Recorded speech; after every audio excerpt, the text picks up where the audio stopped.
What's up, fam? It's Coach Cam back again with another video. In today's video, we're going to be talking about why I do not do easy training, why easy training will not get me better, will not get me fitter, and why you should think about your training. And are you doing easy training? And if so, you should train harder and you should stop doing easy training, right? Because let's be honest, easy training works when you're a beginner. Right? Leaving reps in the tank works when you're a beginner. When you're just starting out, you can pretty much do almost anything and you're going to get some results, right? So your training doesn't have to be complicated when you start out because everything's going to work, right? Going for walks. Even if going for walks works, that's kind of a good blanket statement to be like, hey, everything's gonna work, right? If you just went for a couple walks and you felt better, maybe you're losing weight, stuff like that, you know that pretty much anything's gonna work. However, as you progress over time, as you get stronger, as you train harder and get more adaptations, you have to train harder to get even further adaptations, right? Somebody who runs a 14-minute 5K can't just jog around all day and be able to run a 14-minute 5K. They're going to have to train hard. They're going to have to do some very intense intervals or some kind of work at race pace that's going to facilitate them to be able to run that fast, right? For that far. So same thing with lifting. You need to train hard to get the adaptations. And I prefer you lift weights so that you can get increases in muscle size and strength, right? If you just run, swim, bike, or do circuit CrossFit style workouts, you might get a little bit stronger, kind of on accident though, because low intensity work does not get you stronger. And you're like, well, it's not low intensity intervals, Coach Cam, it's high intensity intervals. So we're working really hard. And while it's true, it is high intensity in the sense that you're working hard, there's not enough mechanical stress to build muscle in those types of movements, or those types of routines or workouts, right? So I would not recommend doing a circuit style workout unless you're training for a circuit style event like a CrossFit games competition or Firefighter CPAT, right? So this is kind of going to go off on a tangent here, but I was having a deep conversation with one of my new firefighters. We were talking about training, right? And he's deep into CrossFit and just being strong and fit in all ways. And then I myself, you guys know where I stand with training. Train your muscles as hard as possible to muscular failure. You're going to get the same adaptations in far less time. So we had a little debate, a little discussion the other day. And it was very intriguing to think about, and I changed my mind a little bit on a few things. But basically the discussion started by, we were looking around the gym at our fire station and looking at the different pieces of equipment we have. We don't have that much stuff. We have like, a stair mill, a treadmill, one of those rope pull down things. We have a ski erg, we have a rower erg, and we have kind of a CrossFit pull-up bar apparatus, and then a barbell, some dumbbells, and weight plates, pretty much. We're talking about what equipment to add, what equipment to subtract. We're both agreed, like, hey, we need to remove that, like, rope pull-down thing. Like, that's just not something we're going to program. It's not really worth taking up this small amount of space that we do have. We could fill this space with something better. And he was talking about wanting to put a bike or an assault bike in there and said that'd be cool. And, I'm like, I guess it's kind of cool.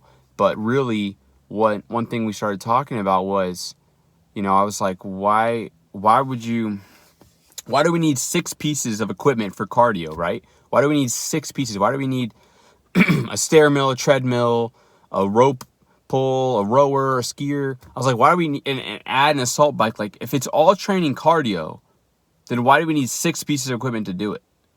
And weights, right? Because weights trains cardio too.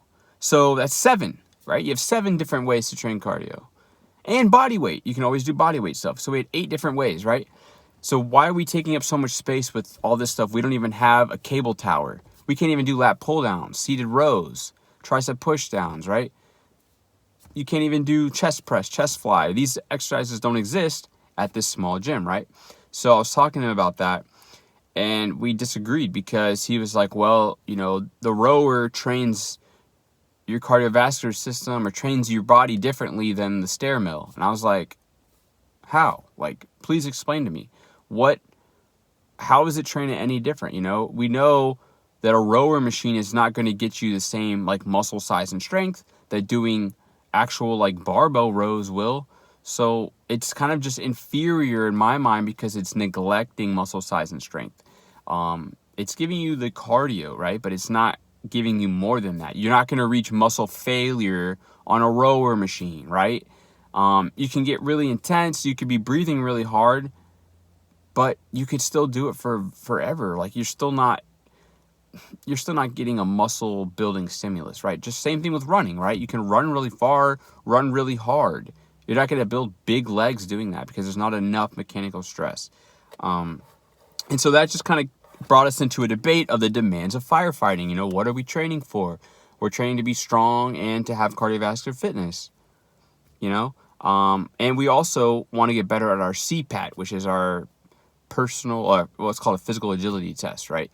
And that's basically a circuit, right? So it's different events where you throw a ladder, you pull a hose, you crawl through a tunnel, you hit a sledgehammer, stuff like that.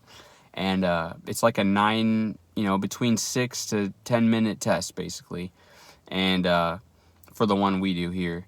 And basically, it's a circuit. So that's kind of where I'm starting to think, hey, he might have a point, though, that training with a circuit style fashion, at least sometimes, could carry over to doing better at circuit workouts, because he does CrossFit. He does circuit workouts all the time. And so when he sees a circuit, he knows exactly like how much energy to devote to each thing, how to split it up, how to get the best results for that circuit. And so he does have one of the fastest times on this circuit.